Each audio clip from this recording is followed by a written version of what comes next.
mind. So for today's objective, we will discuss atomic theory, atoms, molecules, and ions, and formulas and naming. So for today, we will learn first atomic theory. As we've discussed from our last chapter, we learned that atomic theory is first proposed by Democritus, which he learned from his teacher Leucippus. Okay, so Democritus stated in his first atomic theory that the vibration is the motion of an atom. And he is correct by that. And with that, that is our first atomic theory. And with modernization, we have Dalton atomic theory. So he stated in his theory that these atoms cannot be created nor destroyed, and these atoms are composed of the same elements and equal in a compound. So in this compound class, there will be a simple ratio. So in this Dalton atomic theory, this is not just John Dalton's idea, but there are other scientists contributed to the formation of the first or the modernized Dalton atomic theory. So let's learn. So first is Antoine Lavoisier. Okay, so we learned that he proposed the law of conservation of mass. And then we know Joseph Proust. So he's the one who proposed the law of definite proportions. And the last one is John Dalton, who proposed the law of multiple proportions. So let's digest this one. So let's go first to Antoine Lavoisier. So in this law, matter cannot be or neither created nor destroyed. So when we say about this, let's have an example. So in this diagram, we know that coal came from in this fossilized organic matter, and then we extracted it and create fuel, and this fuel will create a product of or emission of carbon dioxide. So this carbon dioxide will accumulate in the atmosphere, but this accumulation of carbon dioxide will be dissolved in the water. Why? Because different organisms like algae will synthesize this carbon dioxide to form photosynthesis for their own food, for algae. And this copepod will eat the algae, and then the carbon dioxide that is inside the algae will now be in the copepod, and this copepod class will stay at the bottom. So the accumulation of the carbon dioxide will be lessened in our atmosphere. However, through time, through industrial revolution, this accumulation of carbon dioxide is continuous, and this different organism cannot, okay, sustain or cannot digest this easily or get or absorb this a lot of carbon dioxide in the atmosphere. So this accumulation class will cause global warming. So what is the relationship of this in the conservation of mass? So as you can see from this coal, it will go to the atmosphere and will be carbon dioxide, and then will go back to the water and will go and be a sediment and will continue a cycle. So remember that greenhouse gases is not bad. However, due to our pollution and other gases that emitted, it is dangerous. Okay, so let's now apply this in molecular level. So when we have here, for example, a sodium, as we observe that this sodium has one atom, and then let's add a chlorine. So you observe that we have two atoms of chlorine. So we observe here two atoms.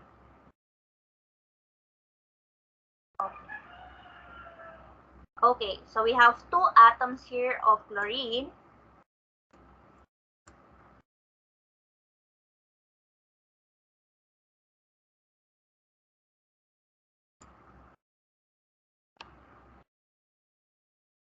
Okay, and then the product is sodium chloride, so which is table salt.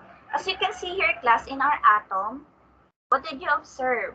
So you see here in our product, we have 2 atoms of chlorine. However, here we only have 1 atom of chlorine, which makes this chemical equation not balanced. So to make it balanced, okay, so we will put 2 here to create another sodium chloride. So a molecule of sodium chloride. With this, we now have 2 sodium, this white circle. And now, to make this balance, we also need to add 1 sodium. Therefore, we have now 2 sodium, which makes this chemically balanced. Okay. Now, on your periodic table, look at the atomic mass, or in other periodic table, old periodic table, it is atomic weight. So we will learn later the difference between atomic weight and atomic mass. Okay, so atomic mass there of our sodium is 23.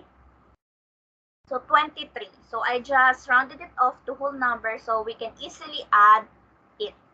Okay, the unit is AMU, atomic mass unit, not grams. Okay, class, that will be, or grams per mole. So not grams, so it is different class. Okay. So we have other formulation or step to do that. From 23 grams, we will convert it to mole. Okay. Times, because we have 2 here, so we will multiply it by 2. Then, another for chlorine. Look at your chlorine atomic mass. So we have here 35.45. We will just write it as 35 AMU. And then, another is 2. Remember that we have 2 atoms. Now, let's go to here in the product. So we have NaCl. Again, sodium is 23 and chlorine is 35. So when we write it, we will write it like that. And then don't forget our 2, which is our coefficient here. Therefore, 22 times 23, that will be 46. And 2 times 35, that will be 70. Then let's do this at the product. So 23 plus 35, that will be 58. So now let's add 46 plus 70. Can you write it down on the chat box, class? So 46 plus 70. Then my next question is this: is the product or the mass of the product is equal to the reactant? So this one, class, is the reactant, and this one is the product. Is the mass of the reactant is the same with the mass of the product? So, but can you observe? Is it equal? 46 plus 70, we will get.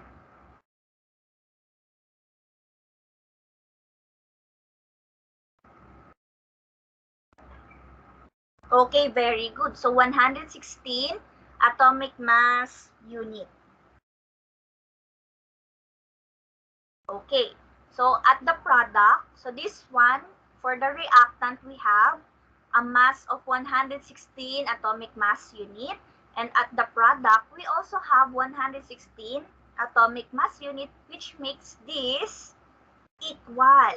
So meaning, when these 2 atoms or 2 elements combine, even though they are combined, their mass will be remain or constant. It will never change.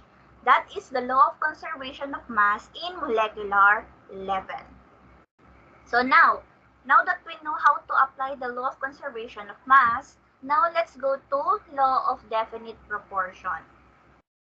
So Joseph Proust, okay, this states that different samples of the same compound will always contain its constituent elements in the same proportion by mass. So still we will use mass, as we know in the law of conservation of mass, mass will always be the same.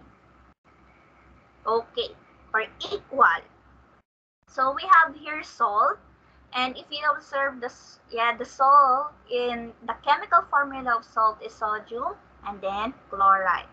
And how this crystallization form is through this one. When these sodium chloride stick together with each other, it will form this cubic shape, which is crystal. So this one is what we call crystal formation of the sodium chloride. So there are other compounds that form this type of crystallization. So it's just the salt that we use often. Okay, so how about the proportion by mass? So for example, here we have one atom of sodium. As you observe here, you only have one atom. And then another is one atom of chlorine, as you can see here.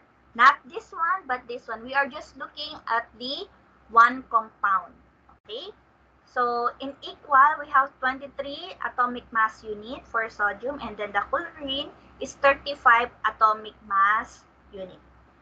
So what will be the proportion of the atom? So that will be 1:1 ratio. But how about this? It says that the constituent elements in the same proportion. So the proportion is the same. Will always be the same. So let's see. So 23 is to 35. Easy. So with this, we can do the ratio. In doing the ratio for this one,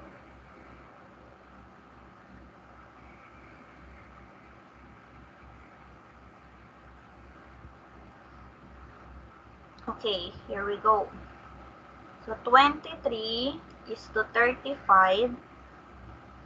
So you will divide it by 23, which is the lowest number. So we have 1 is to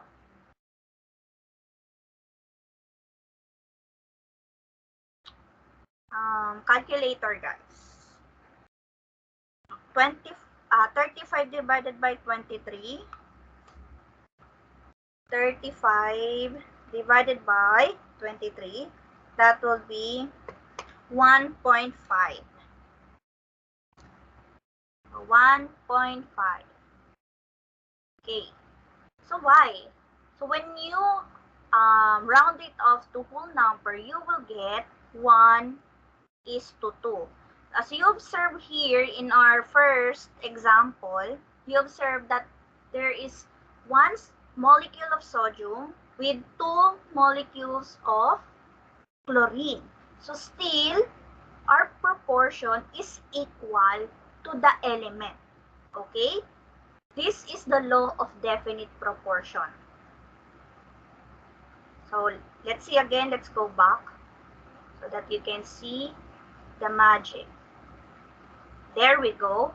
In the original class, we have 1 sodium and then 2 atoms of chlorine. So this is 1:2. Okay? So when you go here, it will be the same. Okay. So the mass is proportion to the number of atoms. Okay, now let's go to the percent composition of the mass. Okay. So we have 40% of sodium and then 60% of chlorine. So how do we get it? Okay. So also class, there are books that tells mass ratio is often called percent composition by mass. Okay, how do we find it? First is to find the molar mass of the compound. So we have sodium and chlorine. So we have 23 AMU plus 35 AMU. So this one class is the molar mass of our compound. Now, let's go and compute the percent composition of each element. So we have sodium equal to 23 divided by 58 times 100. Can you put the answer in the chat box, class? 23 divided by 58 times 100.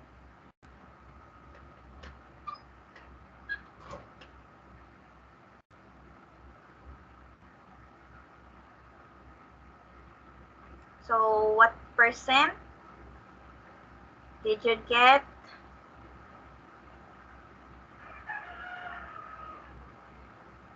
Okay. Yan, very good, Yanina. So it is 39.6 and rounded off to whole number, which will be 40%. Okay, very good then, Marvin. Okay, also sharing. Now, how about chlorine? So 35 divided by 58 times 100, this 40% will be the percent composition of a sodium in a compound. So therefore, in a compound of a table salt, we have 40% of sodium.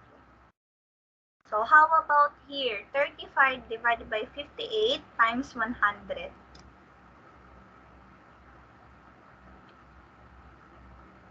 Okay, there we go. So this is how we get the percent composition by the molar mass. Okay?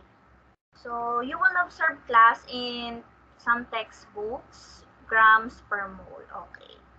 So that is also correct because AMU is equivalent to grams per mole. Okay, so that will be 60%. Okay, very good class. So there we go. So that is the law of definite proportion. Now, do you have any question regarding law of conservation of mass and law of definite proportions? Are they clear? Thumbs up if they are clear. Okay, now let's go to the law of multiple proportions. So this one is somehow different because we are looking at the different element in the same compound. The number of atom. Okay, so when we say that, meaning there is a fixed mass and then the other element, that mass is constantly changing and creating different compounds. So for example, we have here a carbon monoxide.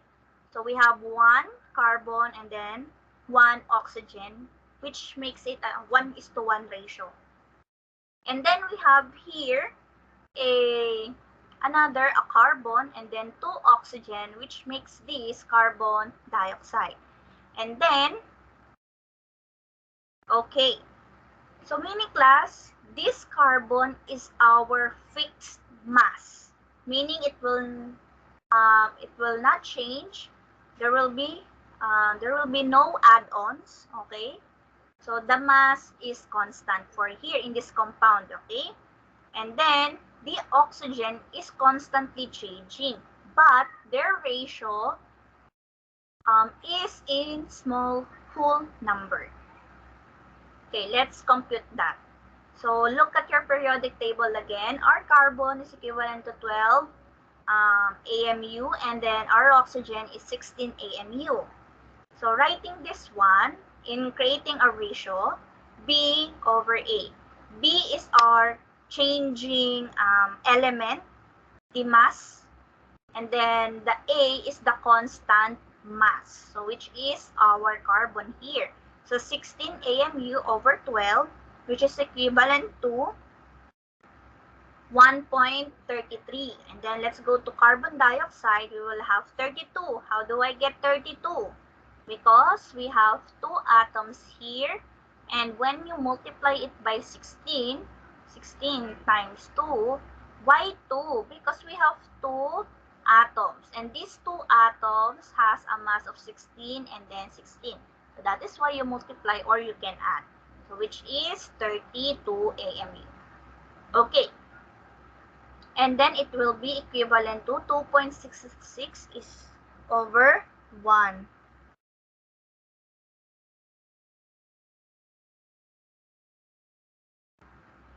Okay. So therefore, if you fix this ratio, 1 is to 33, 1 is to 33, 1.33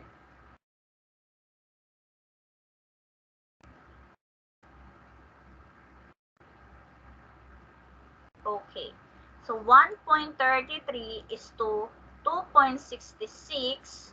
You will observe that when you divide this one by 1.33, you will get a ratio of 1 is to 2. Therefore, in this compound, the changing mass of this will be 1 is to 2, which is true in our reality or in our everyday life. So this is how molecules works. So this is the law of multiple proportion. That is why it is a law, because it is already proven a lot of times through experimentation. Okay. And with that, this is how John Dalton arrived with the basic law of matter, or his atomic theory. With this, he concluded that elements are composed of extremely small particles, which came from Democritus' concept, and all atoms of the given element are identical, has the same size, mass, and chemical properties. And these atoms of one element are different from the atoms of all other elements. And for the compound, it is composed of two or more elements. And this one can be presented in its ratio by integer or a simple fraction. But this one class, it's changed. So it's not just a simple fraction, but a whole number of ratio. And this one is a chemical reaction involved separation and combination, and we cannot create or destroy a or an atom. So this is the atomic theory, which is contributed by the other scientists and proposed by John Dalton. So this is our modern atomic theory, and now the basic laws of matter. Now let's apply the molar mass and the percent composition in this activity. Oh, sorry. Okay, we have here hydrogen, water molecules H2O. So when finding the molar mass, we will write first the mass of each element. So we have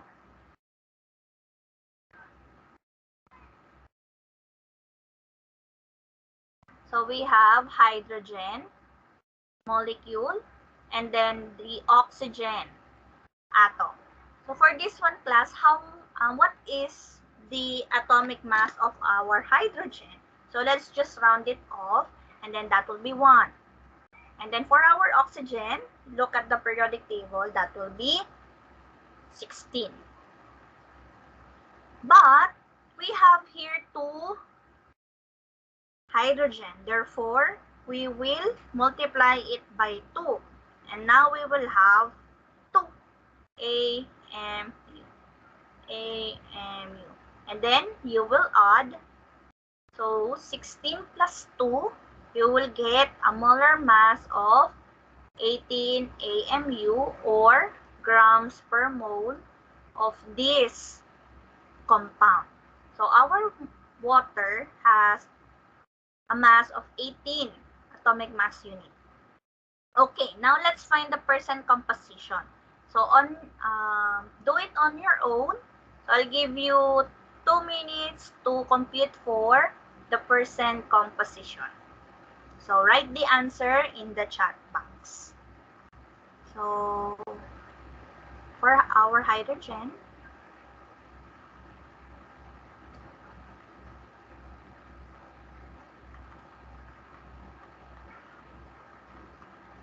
so I'll give you 2 minutes class, and I'll just go to the comfort room. Okay. I'll give you 2 minutes.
sorry.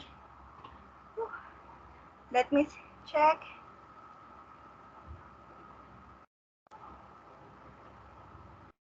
Okay, so very good, everyone.